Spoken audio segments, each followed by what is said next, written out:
Hello and welcome to Pitt Street Research. My name is Stuart Roberts and I'm one of the founders of our firm. And with me is Geoff Pocock of Osteopore. Geoff, welcome to Pitt Street Research. Thanks, Stuart. Nice to be here. Yeah. So Geoff, you're based in Perth, but you've been spending a lot of time in Singapore lately. Talk to us about the bioresorbable scaffold technology that you're currently commercialising out of Nanyang Technology University in Singapore. Absolutely. Look, the technology came out of a variety of Singapore universities and has been developed over an extended period of time up in Singapore, and now has been acquired by and floated on the Australian Stock Exchange by Osteopore Limited. Right. So the technology is 3D printed bioresorbable scaffolds for regenerative bone healing. So effectively we can 3D print a piece that will assist the bone, the body do what it naturally wants to do, which is regenerate bone. Yes. Bone is inherently regenerative tissue. It Yes. wants to regrow. Yes. If you break your arm, but doctor will put it back together and the bone will grow back and knit back together. Right. But the bone won't regenerate across a void. If you have a piece of bone that's taken out, maybe if you're due to cancer, Yes. maybe an infection or even trauma injury, if the bone's not there, the bone won't regenerate across that gap. So we provide a scaffold that sits in the void. Yes. And it is structured so that it actually encourages bone growth to occur.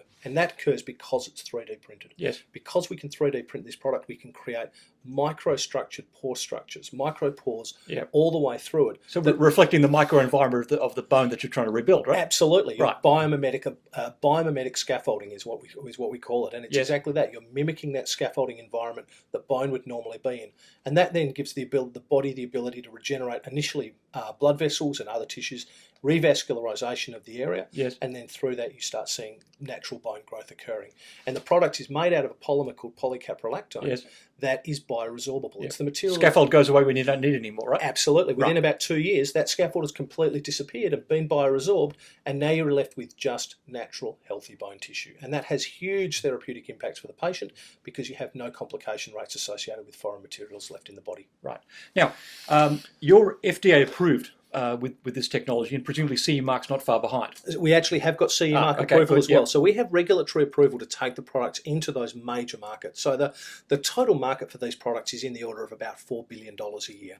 And like all medical devices and medical technology markets, you can pretty much split that up into being a third the US, a third the EU, and a third the rest of the world. Now we're currently doing sales. We are currently generating about $1 million a year of sales, primarily out of Asian markets. Korea, Vietnam, Singapore are our major markets. And so we're really generating revenue without having been able to get that penetration. We just haven't had the resources prior to the IPO. We didn't have the resources to actually really penetrate into those US and European markets. Now that we have the funds available from the IPO, our focus is taking the product that has been used successfully. We have 20,000 cases of successful implementation of the Osteopore scaffolds, taking that evidence and being able to build the distribution systems and the sales that we want to see out of the US and the European markets. Sure. Talk to us about the IP protection, because you and I were talking before. There's a fair bit of trade secrets in what you do, right? Absolutely. So there's a couple of different aspects of the IP. We do have some patents. We have a range of granted patents that cover the products themselves and the structures and the way that they're used. But there's also, as you say, there's a lot of soft IP, a lot of know-how and trade secrets around the manufacturing process from start to go.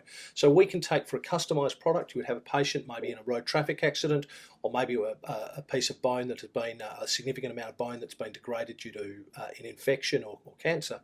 And we will then be able to receive a CT scan, MRI imaging from the hospital where the patient is, anywhere in the world, take that standard MRI scan, and then use that as a template to actually create a customised 3D printed implant for that particular patient to get not only the macro structure, the actual size and shape of the piece but also to ensure that it has that fully complete biomimetic architecture, that pore structure all the way through it to enable the bone regeneration. So there's proprietary algorithms and proprietary software that's been developed by Osteopore that assists in that.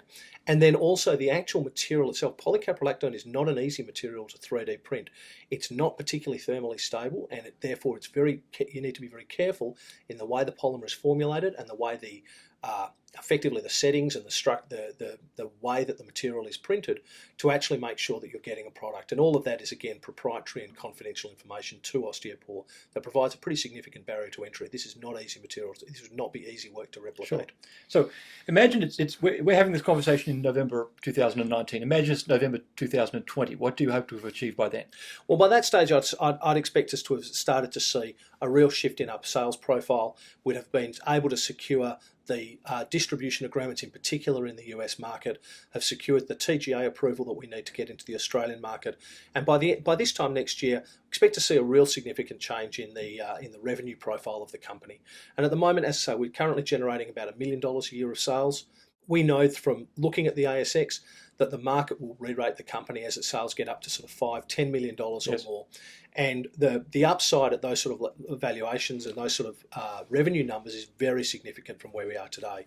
So we'd like to see our revenue growing so that people can see that pathway to that $10 million revenue number and the sort of, getting towards $1 billion valuation that we're seeing in companies that are generating that sort of revenue at the moment on ASX. Okay, Geoff Pocock, good luck in that goal. It's a great goal. Thanks very much, sir.